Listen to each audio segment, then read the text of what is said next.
Bonjour à tous. Aujourd'hui, Fondamentaux s'intéresse au sujet portant sur le conformisme.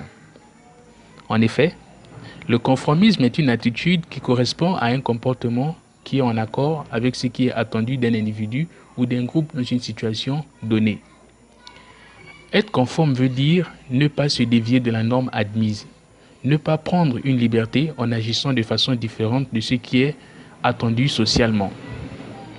Cependant, il n'existe pas une seule forme de conformisme, mais bien plusieurs.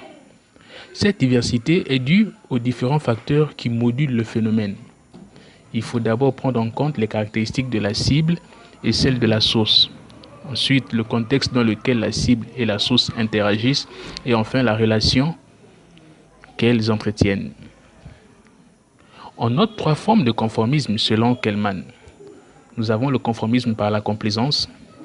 Nous avons le conformisme par identification et enfin le conformisme par intériorisation. Pour ce qui est du conformisme par complaisance, celui-ci apparaît dans les relations de pouvoir où il est préférable pour l'individu de se conformer afin de préserver l'approbation du groupe. Dans ce cas de figure, les croyances du sujet ne sont pas atteintes. Il s'agit d'une influence superficielle. Il souhaite ainsi éviter de se faire remarquer en donnant une réponse qui va à l'encontre de la vie générale. Ce type de conformisme prend souvent forme dans une situation de pouvoir.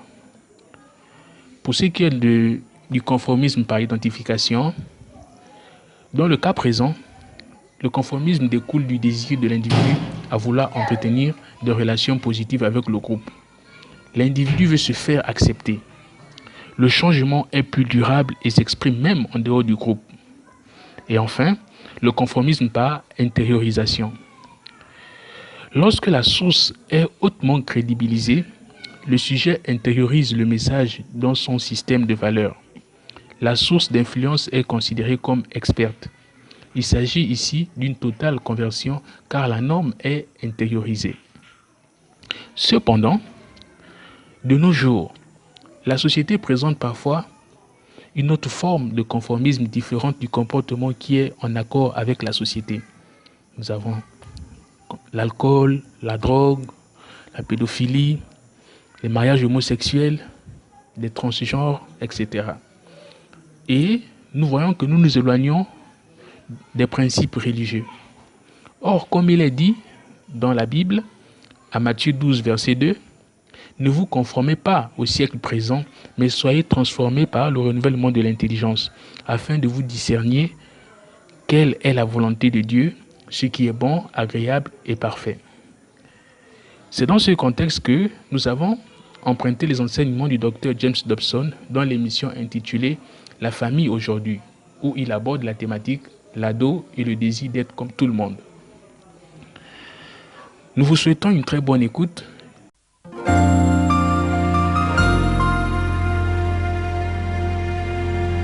Que signifie pour vous le mot conformité? N'est-ce qu'un terme mystérieux sans intérêt tiré du dictionnaire ou aurait-il un rapport direct avec votre vie quotidienne? Si vous êtes dans l'adolescence, ou si vous allez bientôt y entrer, ce mot risque de jouer un rôle très important dans votre vie. En fait, comme va nous le démontrer le Dr Dobson dans quelques instants, même les adultes sont soumis aux règles de la conformité. Alors restez à l'écoute de cette nouvelle émission de la famille aujourd'hui.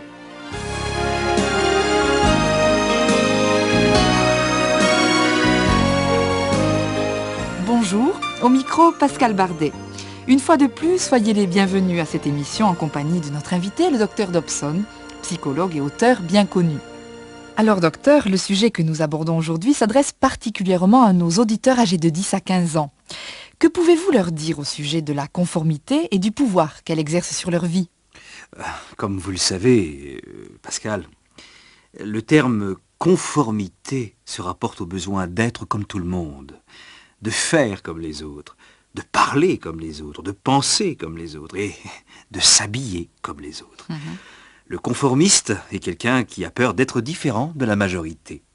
Il éprouve un besoin irrésistible d'être comme tout le monde. Dans notre société, nous sommes tous soumis à d'énormes pressions qui nous poussent à nous conformer au reste du groupe. Lorsque vous dites « nous sommes tous », vous pensez uniquement aux adolescents ou est-ce que vous incluez également les adultes? Je pense effectivement que chacun, y compris l'adulte, est soumis à ces pressions. Je vais vous donner un exemple typique de conformité au sein d'un groupe d'adultes. Lorsque je me suis retrouvé pour la première fois parmi le personnel de l'hôpital, j'ai dû assister, comme tous les nouveaux employés, à des séances d'information. Elles étaient longues, ennuyeuses et duraient toute la journée. Le premier jour, nous nous sommes tous efforcés de ne pas nous endormir pendant les discours monotones de la responsable. La seule chose qui nous motivait un peu, c'était la table dressée dans un coin sur laquelle était installée une grande cafetière automatique et des plats remplis de pâtisseries délicieuses. Les 11 dames de notre groupe, et moi-même, jetions régulièrement des coups d'œil intéressés en direction de la table, attirés par la bonne odeur de café et nous réjouissant d'en boire une tasse. Bon, finalement, après 2 heures de discours, la responsable nous annonce enfin la pause. Mais au lieu de laisser tout le groupe aller prendre son café en même temps, elle a insisté pour que nous y allions chacun individuellement. J'imagine ce qui va se passer. Commençant à un bout de la table, elle invite la première personne à se lever pour aller se servir de café. Cette jeune femme était assez timide et n'avait pas vraiment envie d'être la première. De toute évidence, elle savait combien il était facile de commettre une maladresse et d'avoir l'air ridicule devant les autres. Soudainement, elle a baissé les yeux en murmurant « Non, merci, je ne crois pas que j'en prendrai. » Je savais pertinemment qu'elle avait envie d'un café, mais elle préférait attendre le moment propice, sans courir de risque pour son ego. Nous pouvons le comprendre. La responsable s'est alors tournée vers la jeune femme suivante en disant « Bon, très bien. Et vous? Désirez-vous une tasse de café ?» À son tour, cette seconde dame devait affronter tous les risques qui avaient tellement effrayé la première. Toutefois, avec un danger de plus. Le groupe venait de s'exprimer de façon non verbale au travers de la première personne, comme pour dire « Nous n'allons pas boire de café aujourd'hui ». Une seule voix avait suffi pour que le vote soit unanime. Et alors, qu'a-t-elle fait? La pression sur cette deuxième jeune femme était telle qu'elle a été forcée de répondre « Non merci ». Et en effet, toutes les dames, l'une après l'autre, ont poliment refusé de prendre une tasse de café en répondant « Non merci ». Mais, quand l'invitation m'a été adressée, j'ai répondu « Eh bien, j'en prendrai volontiers une tasse ». Et aussi invraisemblable que cela puisse paraître, dès que je me suis levé pour aller jusqu'à la table, j'avais 11 dames à mes trousses, voulant se servir de café. Mais c'est vraiment surprenant, comme nous pouvons avoir peur les uns des autres, même entre adultes. Ah, c'est surprenant en effet. Nous sommes terrifiés à l'idée de commettre un impair devant les autres et d'être ridiculisés. Même une chose aussi insignifiante que d'aller chercher une tasse de café peut devenir paralysante si nous avons l'impression que le reste du groupe ne souhaite pas que nous le fassions. De ce fait, nous limitons notre comportement à des actions entourées d'une sécurité totale et sans risque de ridicule, dans l'espoir d'éliminer le danger de voir quelqu'un se moquer de nous. Vous venez de décrire cette peur du ridicule pour les adultes, mais n'est-elle pas atténuée parmi les adolescents, puisque la jeune génération se sent tout de même beaucoup plus libre et sans complexe? Il n'existe aucune autre période de la vie où les pressions en vue de suivre les fantaisies d'un groupe ne sont plus fortes que durant l'adolescence. À cet âge-là, tout comportement qui dévie de la norme porte un coup redoutable à votre image. Et cette pression comporte un côté tyrannique. Si le groupe décrète que les jupes courtes sont à la mode, malheur à la fille qui ne le comprend pas assez vite. Si un garçon parle ou marche bizarrement, il aura droit au mépris général des copains. Et c'est pourquoi tous les adolescents savent qu'on ne peut éviter le ridicule qu'en restant soigneusement dans la ligne de l'opinion dominante.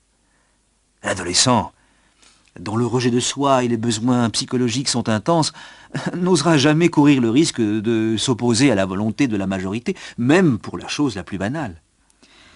Pouvez-vous nous expliquer pourquoi nous avons tellement peur d'être rejetés par un groupe? Pourquoi nous nous sentons obligés d'agir comme le demandent ceux de notre âge? Chacun n'est-il pas libre et indépendant? Vous savez, Pascal, ces questions nous ramènent au cœur même du sentiment d'infériorité.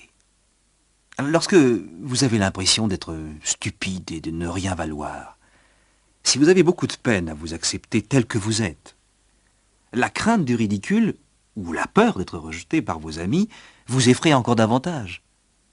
Vous devenez plus sensible aux moqueries. Vous n'avez pas assez de confiance en vous pour avoir le courage d'être différent. Vos problèmes vous semblent déjà assez graves pour ne pas souhaiter les empirer en défiant la volonté de la majorité. Alors, vous vous habillez comme on vous le demande. Vous parlez comme on vous le demande et toutes vos idées sont les idées du groupe.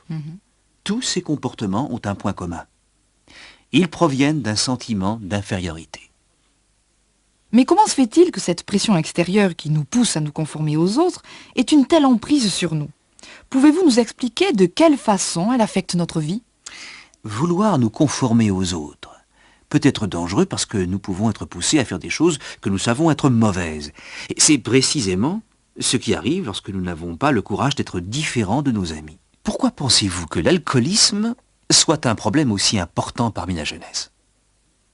Pourquoi ces jeunes gens et jeunes filles continueraient-ils à fumer alors qu'il est démontré que cette habitude détruit la santé? Cela commence en général par un ami qui offre une cigarette à quelqu'un qui n'a jamais fumé et, malheureusement, le non-fumeur manque de courage pour dire non. Il est donc important pour un préadolescent de savoir qu'il existe une pression de groupe, avant que cette emprise ne devienne trop forte. Un jour, il peut se retrouver en voiture avec des copains qui décideront de sniffer de la cocaïne. Ce n'est pas parce qu'il y est préparé qu'il aura forcément le courage de résister à ce moment critique. Mais s'il connaît l'influence de ses camarades, il osera peut-être se montrer assez indépendant pour faire ce qui est bien. Et ceux qui ne peuvent pas se conformer aux autres, comme les handicapés par exemple, qui doivent marcher avec des béquilles, ou se déplacer en chaise roulante, ou avec un chien d'aveugle? La pression de la conformité n'est pas seulement nuisible pour les jeunes gens qui sont poussés à fumer, à boire ou à prendre de la drogue. Elle est aussi extrêmement destructrice pour les adolescents qui n'ont pas la possibilité d'être comme leurs amis. Tenez, j'ai été appelé à conseiller une étudiante aveugle dans un lycée. Elle n'acceptait pas le fait d'être différente des autres étudiants. Elle cherchait à ignorer son handicap. De telles personnes doivent traverser des souffrances énormes. Mais ce qui me paraît contradictoire dans ce que vous avez dit, c'est que la plupart des adolescents n'ont pas l'air de se soucier des sentiments des autres. Et c'est précisément la raison pour laquelle nous consacrons cette émission à ce problème. Il faudrait que ces adolescents puissent comprendre qu'ils ne sont pas les seuls à ressentir cela, que d'autres ont les mêmes sentiments, et qu'ils ont aussi la gorge nouée lorsqu'on se moque d'eux et qu'ils pleurent aussi quand ils sont seuls. Il ne faut en aucun cas que nous les mettions encore plus mal à l'aise, surtout s'il s'agit d'une personne qui souffre d'un handicap ou d'une difformité physique. Si quelqu'un a trop gros nez, il le sait déjà, alors n'en parlez pas. S'il est trop grand, ou trop petit, ou trop gros, ou trop maigre, ne vous moquez pas de lui, ne lui collez pas de surnom, n'attirez pas l'attention sur son point sensible, et ne lui donnez pas de raison supplémentaire de se sentir mal dans sa peau. Il a déjà assez de problèmes comme cela. Nous devons essayer de comprendre les gens qui se sentent inférieurs et mal dans leur peau. En fait, si nous aimons vraiment notre prochain comme nous-mêmes, nous investirons autant de temps et d'efforts à l'aider à éviter la souffrance et le ridicule que nous le ferions pour nous-mêmes.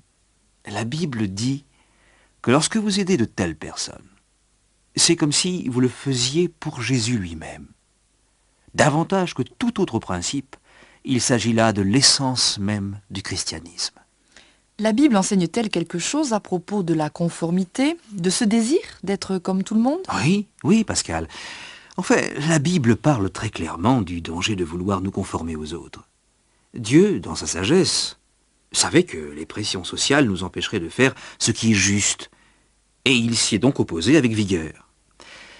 L'épître de saint Paul aux Romains, au chapitre 12, verset 2, nous dit « Ne vous conformez pas aux habitudes de ce monde, mais laissez Dieu vous transformer par un changement complet de votre intelligence.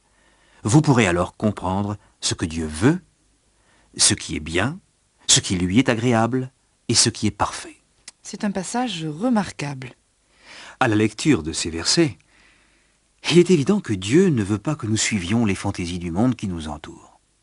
Il aimerait que nous disions « Je vais m'efforcer de maîtriser mon comportement, mon esprit, mon corps et ma vie ». Lorsqu'il s'agit de décider d'être honnête, d'obéir à Dieu, de veiller à ce que mon corps reste pur et en bonne santé, je ne permettrai à personne de me dicter ce qu'il faut faire. Si les autres décident de se moquer de moi, eh bien qu'ils rient. Je ne laisserai rien au monde m'empêcher de vivre une vie selon les principes chrétiens. En d'autres termes, je ne me conformerai pas aux autres.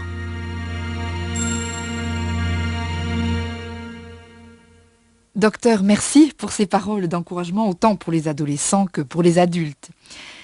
Maintenir nos principes en dépit des incitations du monde est une tâche difficile à n'importe quel âge. Elle l'est spécialement pour nos jeunes auditeurs qui décident de se mettre à résister à la pression qui les pousse à être ou à faire comme tout le monde. L'équipe de La Famille aujourd'hui prie pour vous et demande à Dieu de vous donner la force nécessaire pour éviter de commettre des erreurs graves. L'émission que vous venez d'entendre a été réalisée par La Famille aujourd'hui avec des éléments tirés de l'ouvrage « Prépare-toi à l'adolescence » publié par les éditions Berekia. Ershkis Faloudi prêtait sa voix au Dr Dobson. Quant à moi, Pascal Bardet, je me réjouis de vous retrouver bientôt pour une nouvelle émission de La Famille aujourd'hui.